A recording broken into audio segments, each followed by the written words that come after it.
Who is the 10th man?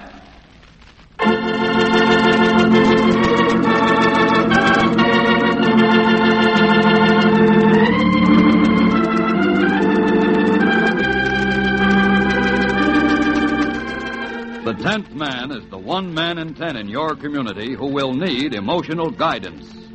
Yes, 1 out of every 10 persons in this country needs or will need some form of psychiatric care or treatment. What kind of treatment are they getting in your community?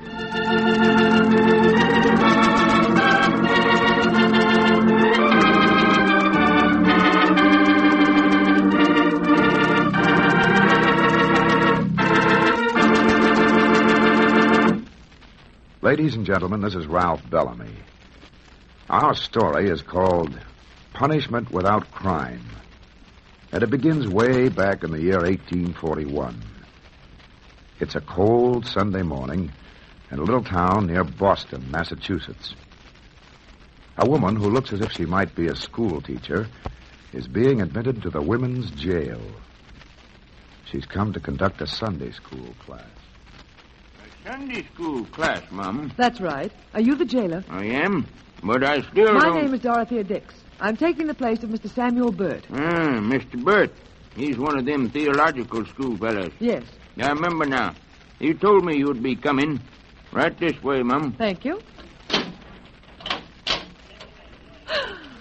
What's the matter, Mum? I didn't think it was like this. So filthy. It's good enough for the likes of them. What was that? Oh, that's from the loony bin. Loony bin? You mean you keep the insane here? In jail? No place else for 'em, Mum. But there's no heat. Nah, loonies don't need no heat. Perhaps not. But that's something a doctor ought to decide. May I see those women? We used to charge admission to see the loonies. Well, then we've made some progress. Oh, I never realized it was so bad. Had enough, Mum? Not yet. Do they sleep here? Why are there no beds? Straw's good enough for the dirty things. Perhaps you think so. I guess too many people think so, but I don't. And I'm going to do something about it.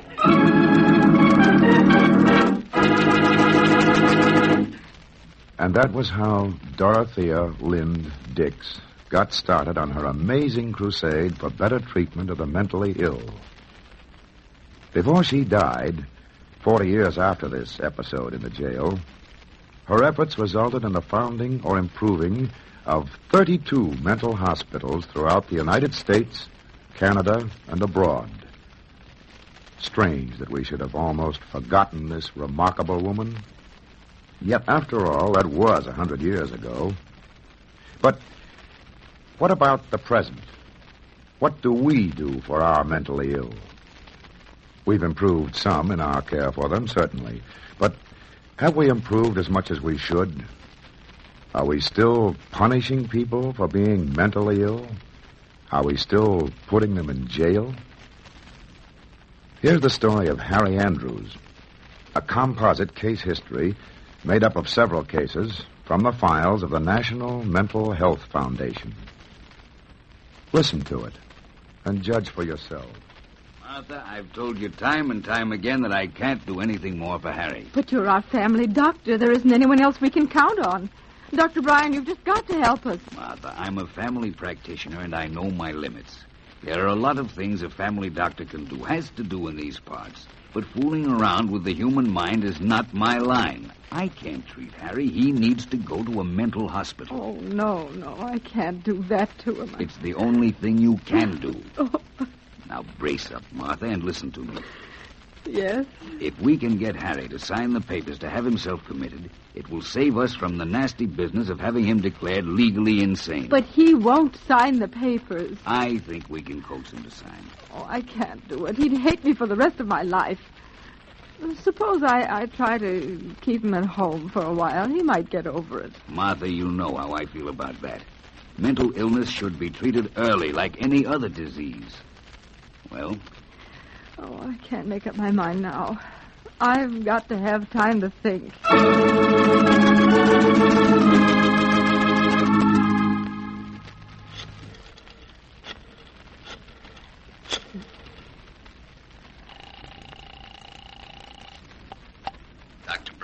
This is Martha Andrews. I'm calling about Harry. Yes, what's up? He's gone. Gone? Where?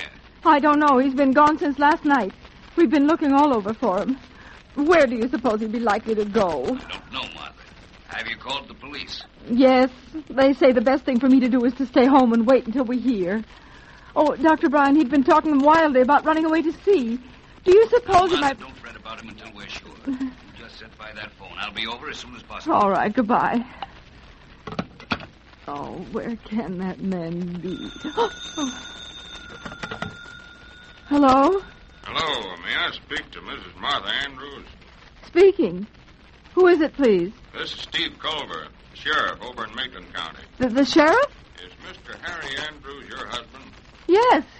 Where is he? It's all right, lady. He's perfectly okay. He's safe? Yeah, but we had to lock him up. Lock him up? That's right, lady. Guess he had a few too many. You'd better come over and see us. I will. I'll be right over. I'll bring the doctor along. He don't need no doctor, lady. He ain't hurt. Just sort of high. Oh, no. You don't understand. He's sick. He's sick.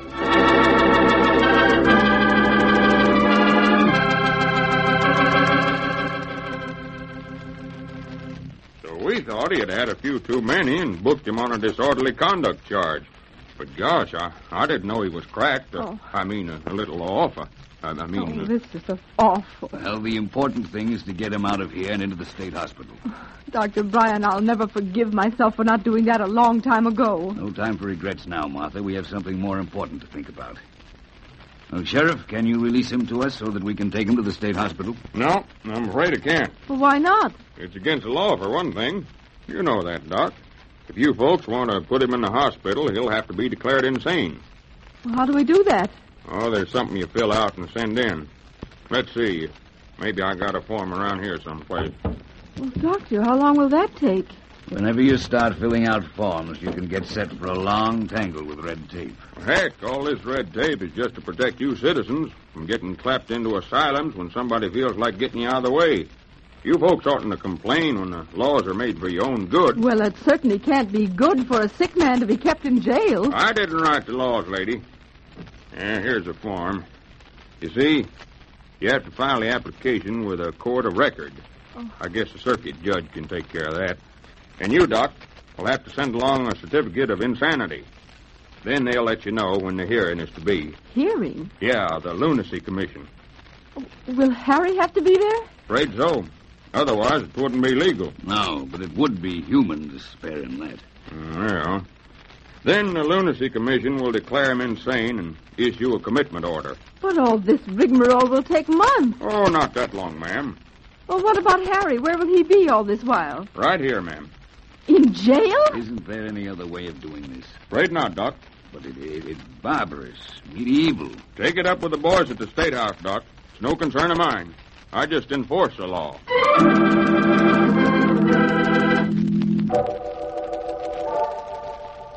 A commission of lunacy consisting of Julius Knapp, county clerk, Roger Buchanan, pharmacist, and William Hinckley, physician, all residents of Maitland County, has been granted judicial powers to ascertain whether or not Harry Andrews, the alleged lunatic, be sufficiently deprived of his reason as to warrant commitment to the state hospital.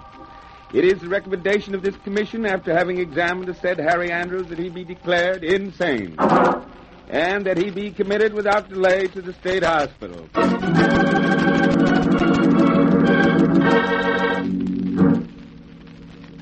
They brought him to the hospital in a patrol wagon. He was handcuffed, Doctor, and there were 2 policemen holding on to him.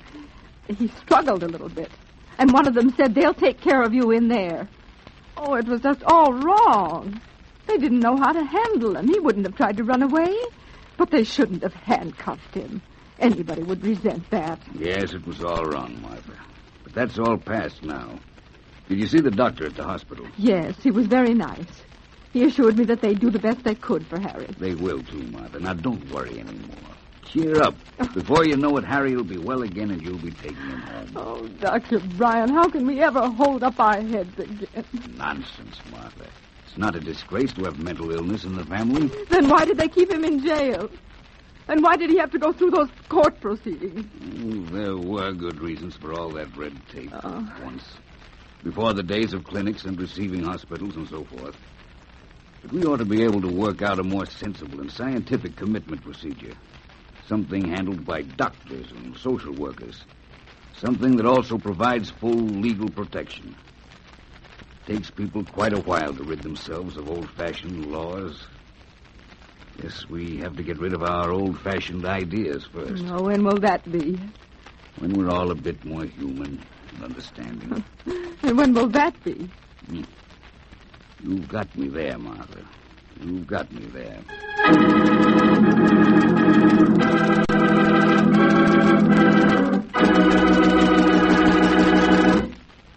Harry Andrews did get well, and he did return home to Martha. But he spent 5 years of his life in a state hospital. One of the doctors there said that he probably would have gotten better a lot sooner if he'd been treated earlier. If they'd had a psychopathic ward in the general hospital, for example, where he could have gone for treatment. Or if he hadn't had to go through all that legal red tape. But a recent survey in 26 states revealed that 2 out of 3 mental patients were still being taken to state hospitals by the police.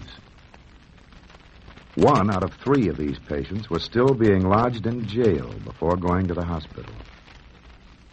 If Dorothea Dix had returned 100 years after the day she started her liberation of the mentally ill, she still would have found many of them in jail. Yes, perhaps in your own state, she would have found some sick people herded in with criminals, behind bars, and guarded by the police. And who can blame Martha for feeling so badly when our laws use such old-fashioned terms as lunacy and insanity, words that are no longer used in medical circles?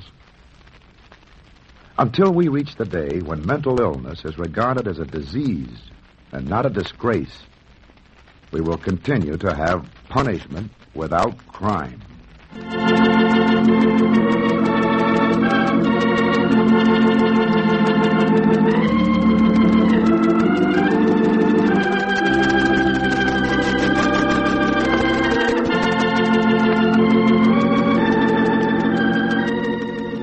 You have just heard Ralph Bellamy as narrator in Punishment Without Crime, produced by the National Mental Health Foundation in association with other organizations dedicated to the preservation of mental health.